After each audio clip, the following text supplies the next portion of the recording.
yourself a cup of tea and please join me. This will be episode 5 of Solving Puzzles. And it begins with an interesting beginning to the process by Yahweh, as he disclosed it through his prophet, Yahowah. He revealed, "So now at this time, go about writing this against them, and do so upon a tablet or flat panel screen. Then inscribe it in a book. It will be for the last days, serving as an enduring witness."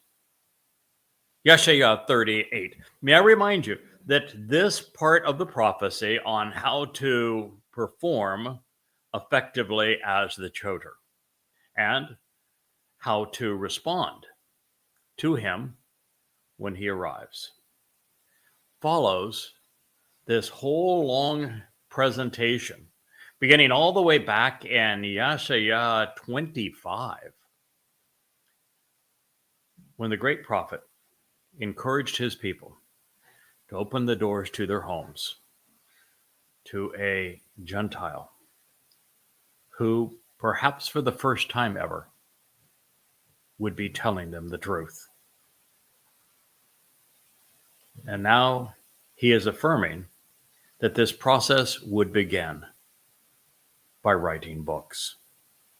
What you see behind me is the proof that we have done exactly as Yahweh foretold.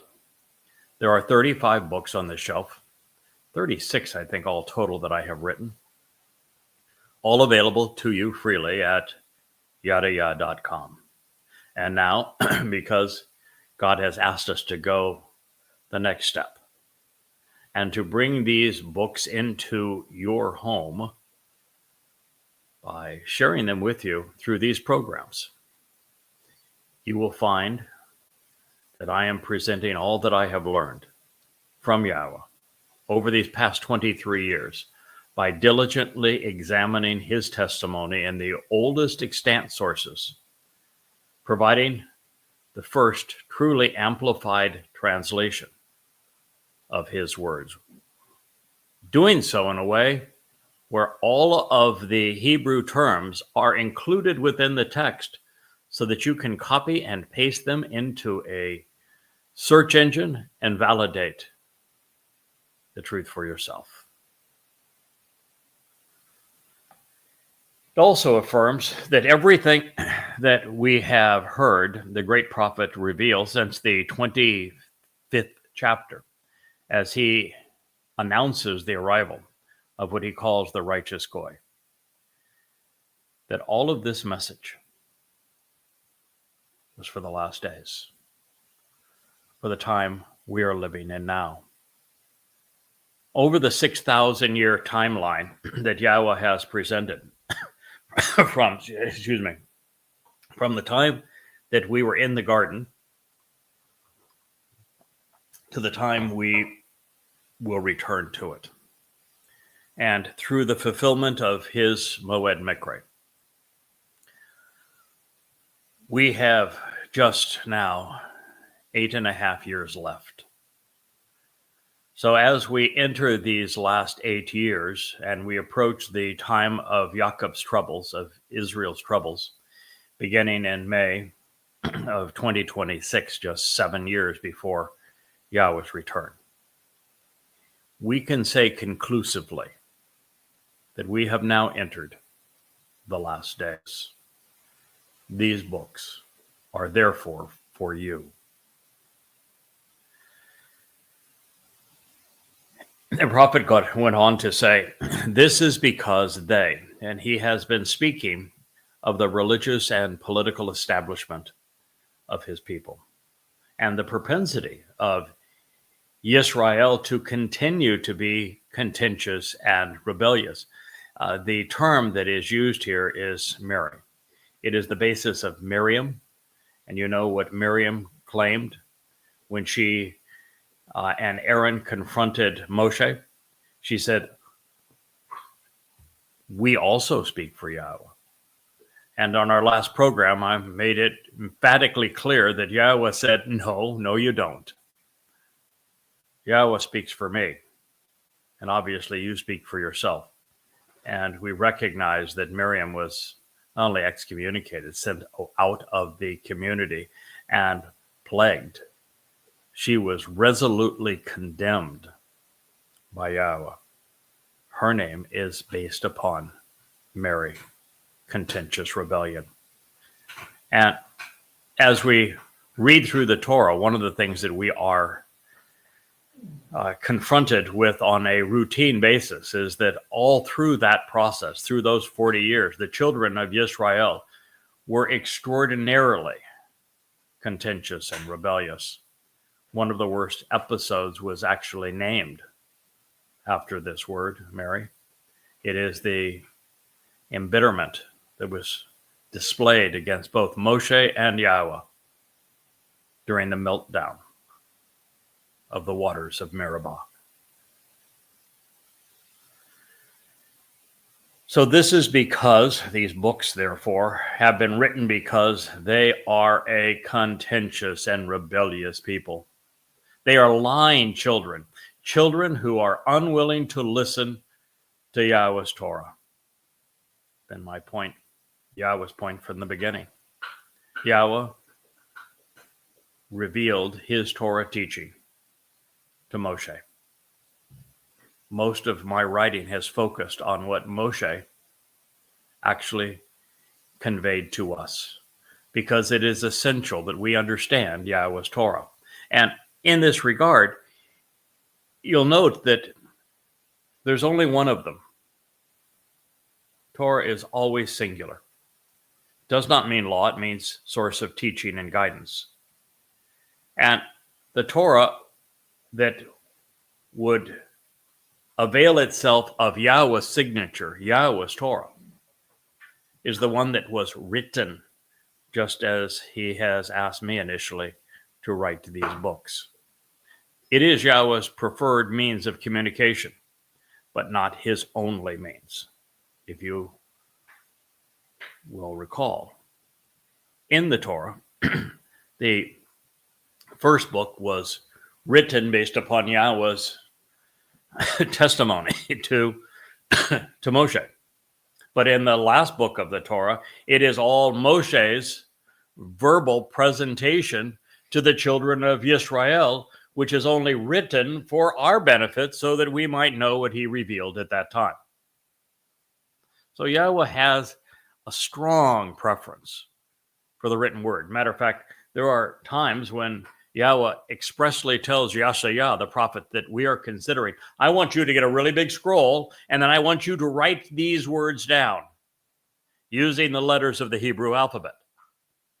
He did so that we could read them today, because they pertain to us today. And there is really no time when the majority of Israelites didn't fall under this designation. Contentious, rebellious, lying children, unwilling to listen to Yahweh's Torah. Even today, they have lied to themselves and to their fellow Jews by claiming that their Talmud, which is rabbinical arguments, is actually Torah. And it's not. And they will claim that it goes all the way back because they need credibility and they have none. So they'll claim it goes all the way back to the elders who were part of the Exodus, and there were 70 of them that were up there on the mountain too, and this is the oral Torah that was given. Bull. No such thing. There isn't. Not only is there no evidence whatsoever for it, 100% of Yahweh's testimony condemns that idea. And religions are so good at being bad. The majority of religious Jews actually believe that tripe.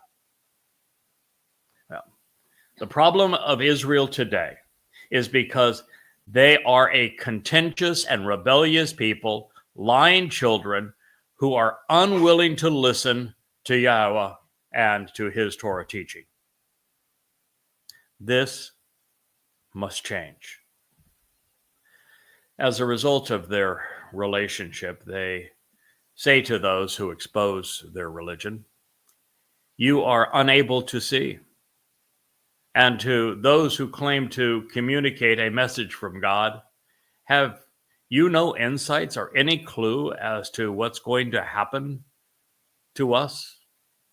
With your illusions and deceptive visions, what can you honestly speak to us about that is flattering or legitimate? Yeshaya 30:10. What Yahweh is confirming here is something I've known for a long time through experience. I just started doing these video live streams. However, I've been at this for 23 years. And over that time, one of the things that I recognized immediately is that when you are using evidence and reason, even the very words of God, before a religious audience, you have a 0% chance of being effective. Religion is not only good at being bad, it is exceedingly good at repelling all evidence contrary to the faith. They don't refute it. They don't deal with it. They aren't drawn to understand it. They simply use straw man and ad hominem arguments to deflect it. And therefore, Yahweh said, this will be the response of the religious establishment. As a result of their relationships, anyone who exposes their religion as a fraud, anyone who does as I am doing because Yahweh was insistent that this is the case and is communicating a message from God to them, they will deny everything they have to say. They will besmirch that person's reputation. They will use all manner of deflection to avoid dealing with him. I do have one slight advantage over all of this because the Haredim speak mostly Yiddish. And because they're so insular in their community, and because it is so essential with a religion that is this restrictive, this paralyzing, this capable of keeping people ignorant and centuries behind in terms of their development, that one of the things that is required in Haredi Judaism is that they have to avoid learning English and going online. So they can't hear these. They can't read those books. They're never given access to the truth. They don't know God. All they know is that their rabbis dictate every move of their lives. And they will never be the wiser for it. Which means, apart from the goon squad that rabbis will send out to attack those who expose them, the millions of Haredim, ultra-Orthodox Jews, will never be the wiser for any of this.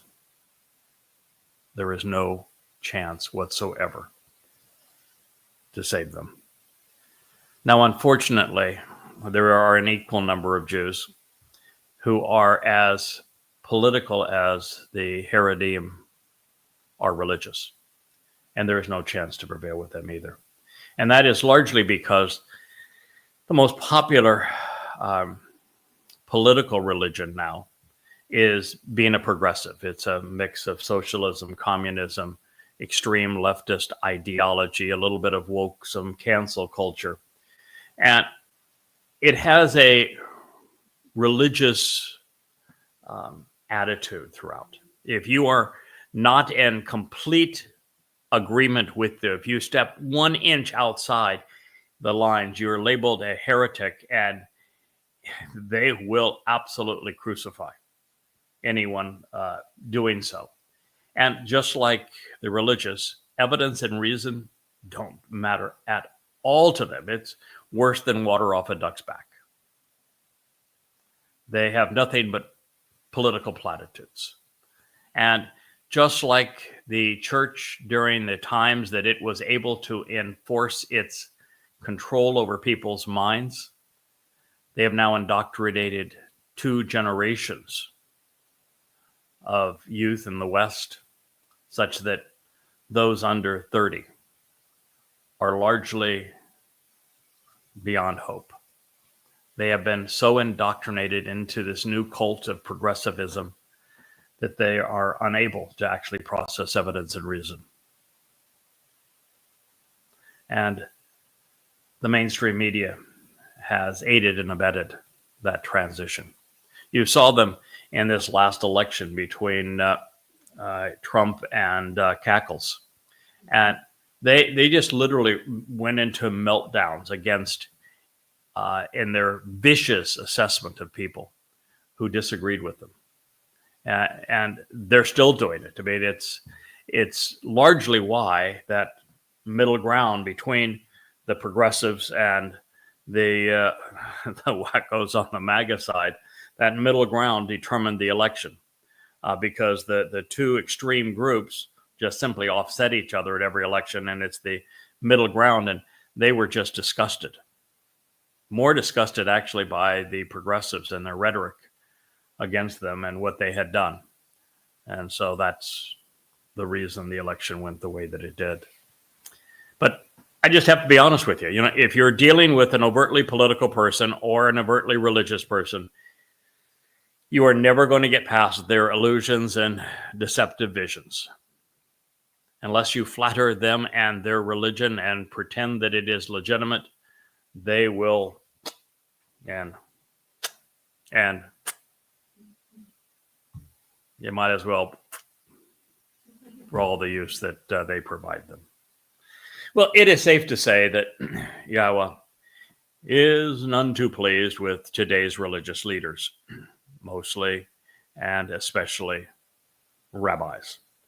They have become a brood of serpents, even with his words served up for us to see, and their language and books revealed through prophets who share their ethnicity that are this blatant. I mean, Yahowah spent the entirety of the first 11 chapters condemning Israel's propensity to be religious.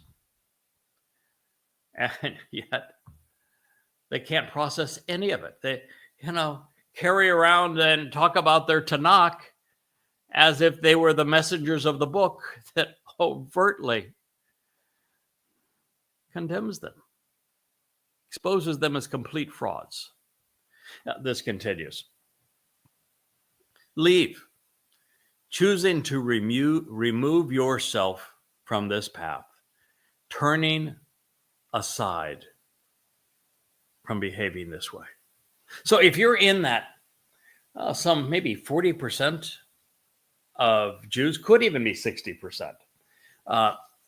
So you're not among the 20% that are so hopelessly progressive that they have forfeited the ability to think. And they believe their political platitudes and nothing will get in the way of that belief system. Or the 20% of ultra-Orthodox who are effectively zombies, religious zombies. In between the two, Yahowah says in these last days, through these books that we have collaboratively written, and now through this process of speaking to you, he is encouraging you to do as I have begged you, because the fact is, until you do this, you have zero chance of coming to know Yahowah or being part of his family, and thus leaving this planet alive.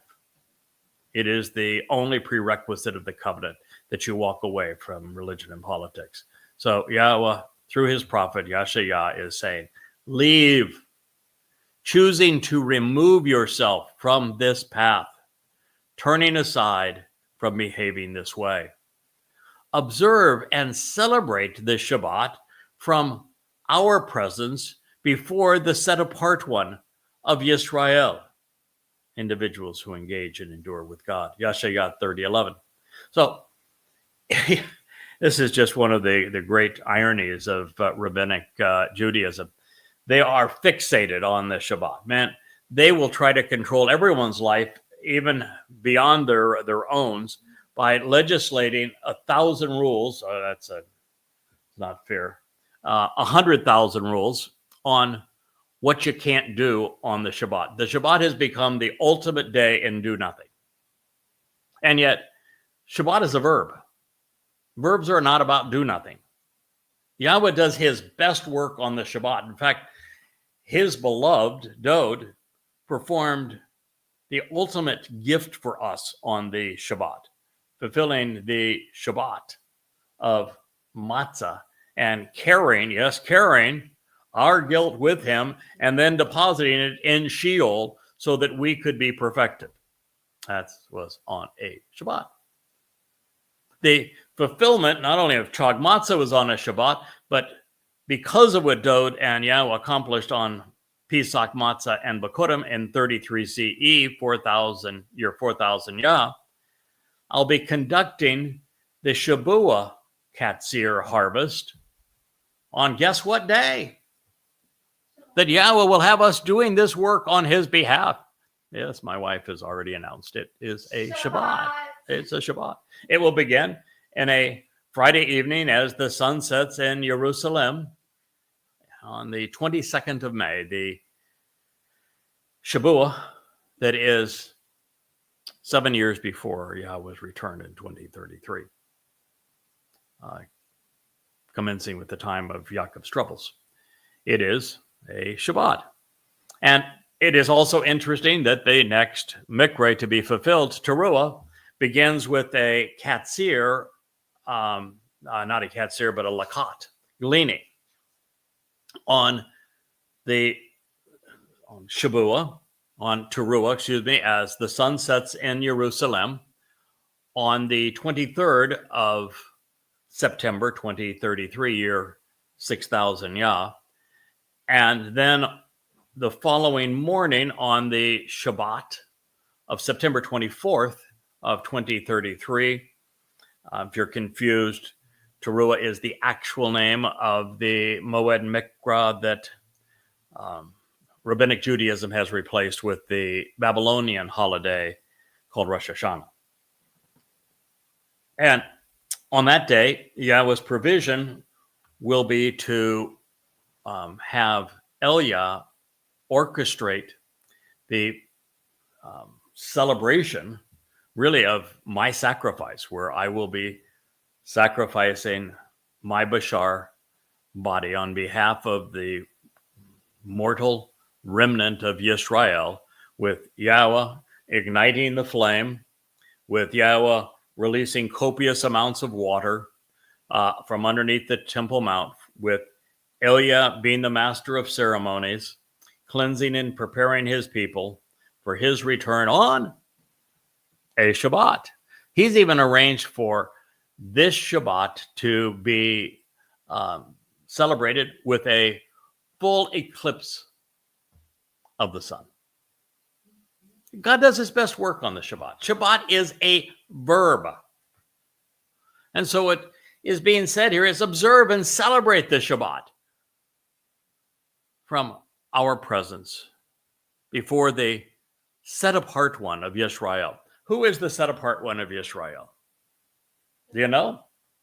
Yeah, my wife knows the answer. We're going to get her to be a co-host on this program because she is speaking over there with her assistant executive producer. That would be Wookie. And so all we need is a camera to go over that direction. I may have a face that's built for radio, but she has one that is better for this medium. The set-apart one of Yisrael. Yahweh declared his identity in the 89th Mizmor. It's Dod. Dod is not just the set apart one of Israel, the Kodesh. He is the Kodesh, the most set apart. Because it was through Dod that the covenant family relationship was established. It was through Dod that Chag Matzah, Pesach Matzah, and Bikurim were fulfilled, enabling all of the benefits of the covenant. It was through Dod that so many of the most profound prophetic revelations of what would transpire over time were conveyed to us, including when Dod, as Gaborel, God's most capable and courageous man, revealed to Daniel the exact timeline that all of these events would transpire. Dod's the one. And the reason this is for the last days is that it's Dod who's returning. He is the returning Messiah, the returning King, returning Son of God. And so we want to celebrate the Shabbat with the set apart one. And you know how we're going to do that?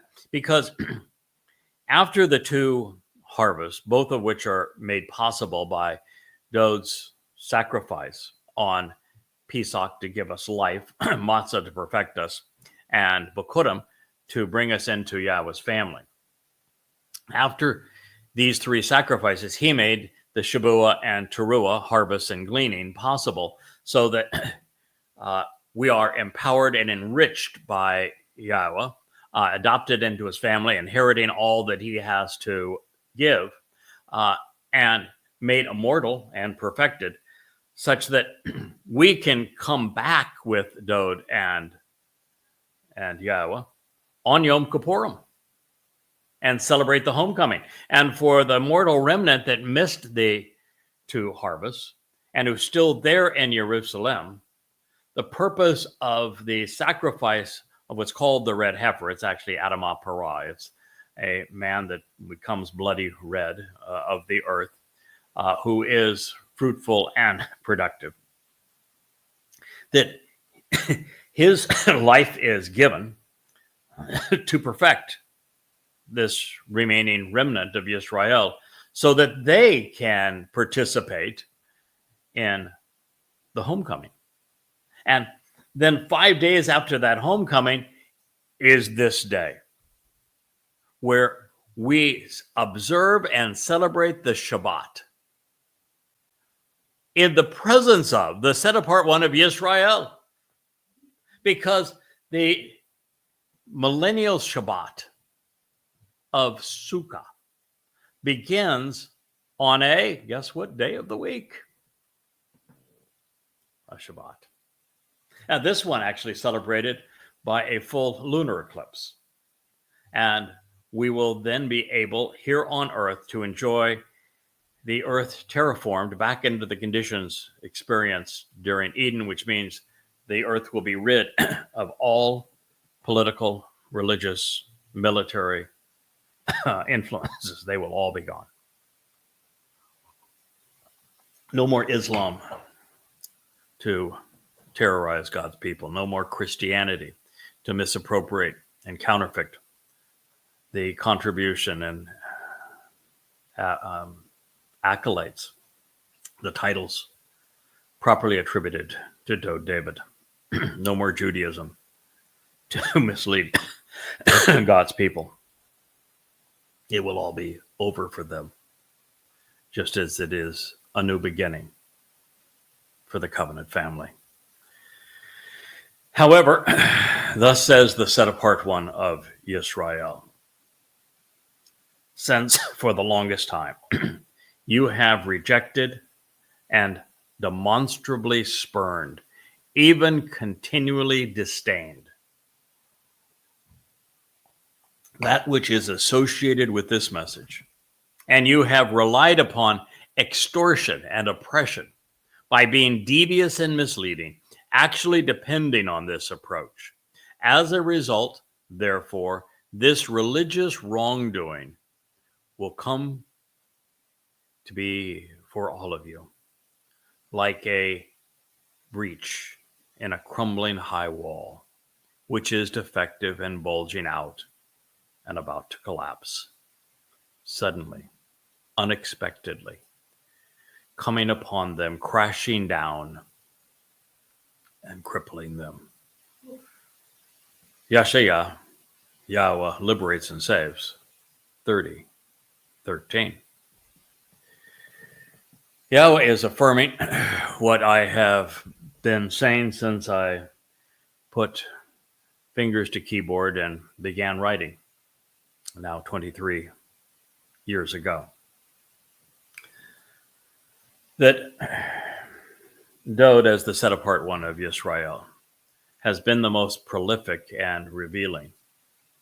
That those who are religious and political amongst his people will have no relationship with him or with God. And that this is because those who chose religion over relationship, their own guidance over God's, have rejected, spurned, and continually disdained precisely what God has brought up through this prophecy. You don't want to hear this message if you are political or religious. And you will continue to reject it and spurn it, which means that you will not be included in eternity. And it is only those of you who disassociate with it that have this opportunity. But God's fair. He is not just appealing to those who will choose to engage in a relationship with him along the terms and conditions he has provided, who will embrace his name as Yahweh, who will engage in the covenant, who will attend the Moed Mikre, who will be there for his homecoming and family reunion. Because he is fair, he is also warning those who he knows are going to reject his message. And this is for two reasons. One is a judge cannot be just if those that he is rendering a verdict against are not only unaware of the standard that's going to be applied to them, but never even had the opportunity to learn about it. And you might say that here, wait a minute, I'm reading testimony that's 2,700 years old, and it's been available to them all that time. Well, that's true. But Yahweh also said that he blinded them to it. And he blinded them to it so that it would be possible for us to come forth, revealing thousands of insights that would appeal to those who would flee the rabbinical and political influences. And so rather than sullying Yahweh's name, they erased it. Rather than sullying Dod's reputation, they completely ignored it. And therefore, they really don't know what God said. So it is part of my responsibility, in addition to conveying the truth about Yahweh, also to expose the lies that have been deployed to keep Yehudim and Israelites from knowing the truth. So that is the reason why he said that they will even spurn this message. And that throughout the ages, rabbis, and this would be true also of the Roman Catholic Church, this would be true of certainly of Islam, have relied upon extortion and oppression. They have been devious, they have been misleading, and they know it. They are going to depend on this approach right to the very end. And as a result of their religious wrongdoing, the wall is going to come tumbling down. Excuse me. I'm watching it happen now in my head. What do you think he's talking about? Because in this case, it's literal. There's a wall in Jerusalem that religious Jews idolize, they venerate, they bang their heads against, they put little prayer notes into.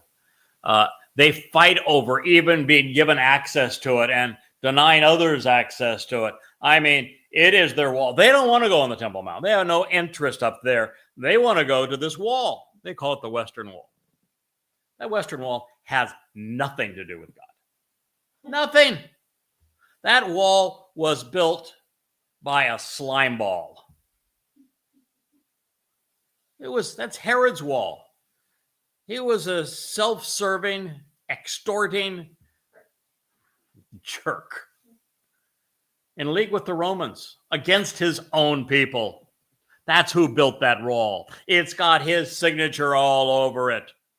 To venerate that wall is to venerate all that is wrong and has been wrong with Israel, not knowing who to love and who to hate. And for the Temple Mount, the top summit of Mount Moriah, to be restored such that Yahweh's home can be reestablished there and the brilliance of light with living waters emerging from beneath and flames soaring to the heavens. As the family is restored and the relationship is renewed and the Torah is written inside of us, all of the things that don't belong will come crashing down. I have it on very confident authority that when Elia and I return on the 1st of Abib in 2030 to continue this message, that the Dome of the Rock and Alaska Mosque will be obliterated. It's a nice start. And sometime during this period, Herod's Western Wall. It's easy to confuse Hadrian and Herod. They're two men both serving Rome, the beast. That wall will come tumbling down right on top of the religious. Sometimes what God tells us is symbolic and is an allegory. Many of the Proverbs, the Mashal, are written that way, for example. And many of Yahweh's horticulture references are that way, with grapes becoming wine when crushed, grain becoming bread again when crushed, and of olives being crushed to create olive oil. These are symbolic of important concepts in Yah's teaching. And so there are many, many thousands of them. Yahweh is exceedingly prolific and accomplished in his use of metaphors. And there are times when things are both allegoric and literal.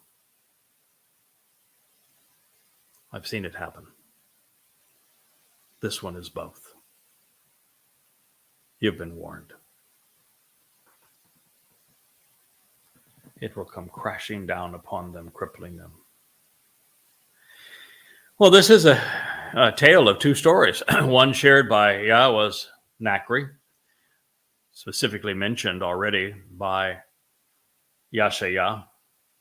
In this context, Yashayah was fully aware that Solomon used this very term, Nachri, in the dedication ceremony when the home for Yahweh's name was completed.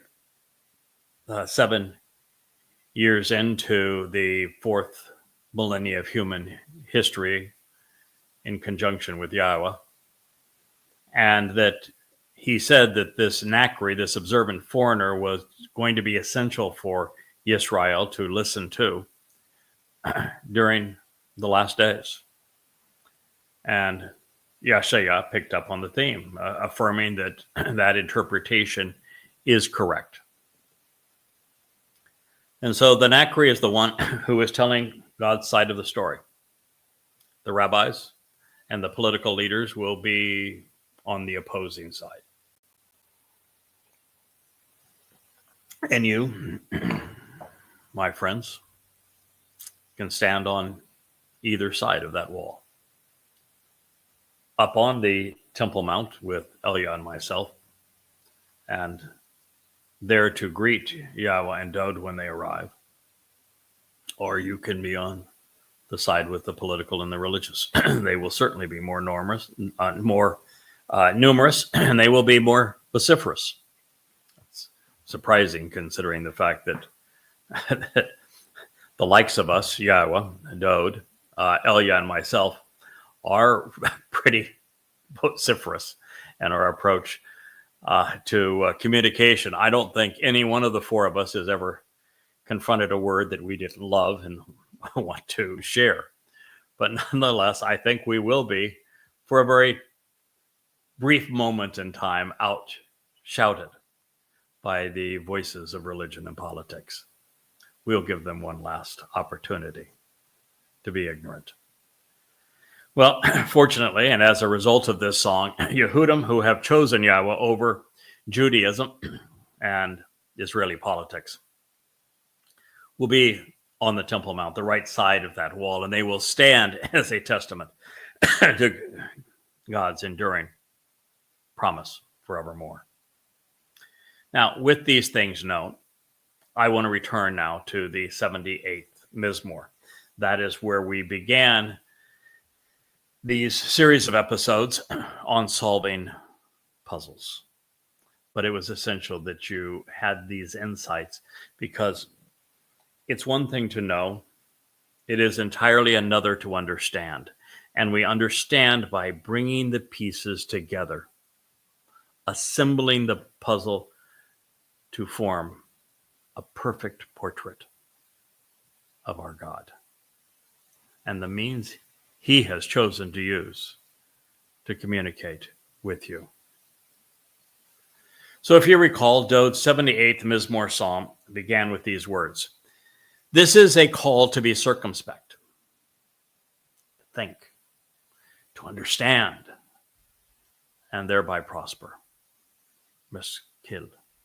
For the purpose of Asaph, of opening the storehouse and valuing the treasures.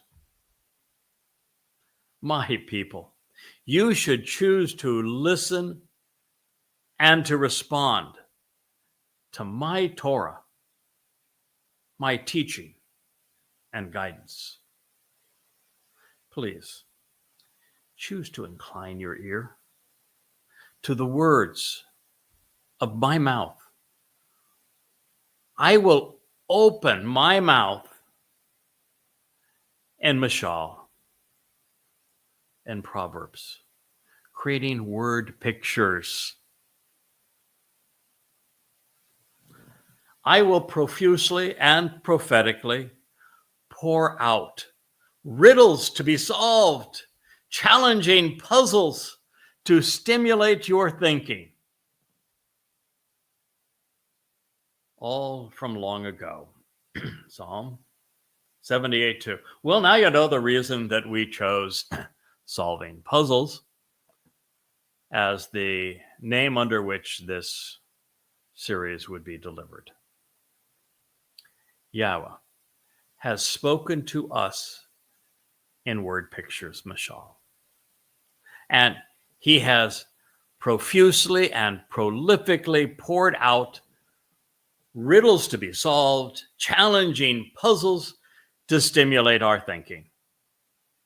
This is the way that Yahowah prefers to communicate. He has very seldom said things so bluntly that any idiot could figure it out and capitalize upon it without thinking. If you're not willing to invest the energy, if you're not willing to follow the stratagem of chakma, of skillfully and diligently, steadfastly, rationally and logically pursuing the evidence, shamar, closely examining and carefully considering it all, to yada, know, become familiar with, and then be in. Make the connections. Understand the common denominators so that you can transition from knowing to understanding. This is putting the pieces of the puzzle together, forming all of the edges so that the message is properly framed, so that you can have the proper perspective, so that you know when you reach the edge, the message has been communicated in its entirety. And then looking at each picture, organizing them by color and subject, and then looking at how the pieces are all shaped so that you have the context as to where they belong, because they only fit together one way. Systematically, diligently, taking your time, making a few mistakes along the way. Have you ever tried to put something that looked like, well, that little Audi is going to go into that innie, that should be just perfect, and find out, no, it doesn't work. And then you check around a little more for other pieces. You say, oh, that one kind of looks like it might fit. And it does. And now you're on, having learned something new along the way. You've corrected the image that God has been presenting to us. Yahweh's Torah guidance tells us through his words how to assemble these word pictures. And the reason that it's so much better is because it stimulates our thinking. God doesn't like stupid. If you look at the people he has chosen to work with, well, you know, Abraham may have been well, not the brightest. There's always an exception. I'm not saying he was stupid. I mean, and he was kind of conniving. But, you know, I think he was chosen just because he was the only person who was walking away from Babel at the right time. And Yahweh made it work. And it sort of tells us that if he can work it out with Abraham, he can work it out with you and me, so long as we're also willing to walk away from Babel. But everybody else that Yahweh chose to work with are brilliant. I mean, you read the words of Yahshua, my buddy here. God, he is so smart, and his vocabulary is so extensive that when you dive into Yahshua, you better be ready to go mano a mano with brilliance. You better have your A game. And you look at Dode, he's smarter than Yahshua. Perhaps the most brilliant man who ever lived, certainly the most articulate. And he painted more word pictures than anyone else.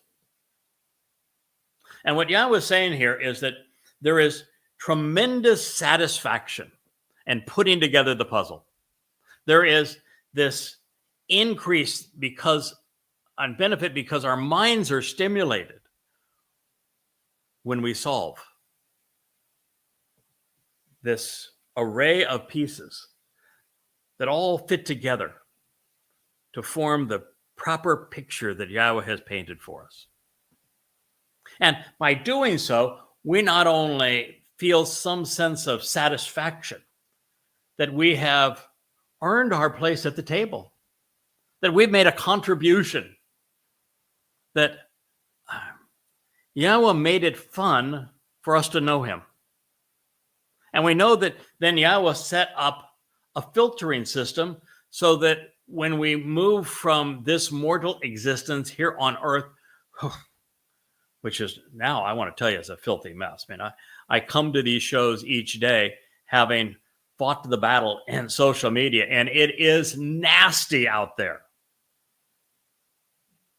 You know, saw when a really good and courageous man was killed last night by Muslims. He is the man in Sweden who had left Iran, who realized that Islam was a death cult, and he wasn't afraid to say it.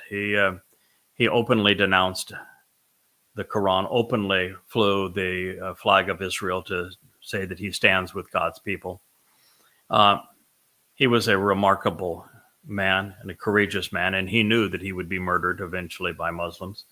And a Muslim, proving that Islam is a death cult, murdered him last night in the middle of one of his live video blogs. I want to tell you, it's hell out there. This progressive Islamic alliance is bringing the planet to its knees. And so I come from that environment, and there has to be a filter, because if Yahweh allowed the dunderheads to enter his covenant family and live forever in Shamaim, dragging that muck with them, then heaven would be no different than hell. And so Yahweh has to have a screening mechanism. And the screening mechanism happens to be your effort. Yeah, I went on a little bit of a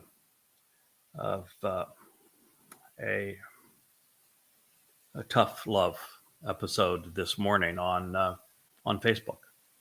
And I pointed out some things that just should not be the case. We as a family ought to be doing better. I mean, if you want to be part of this family, you need to be part of this family.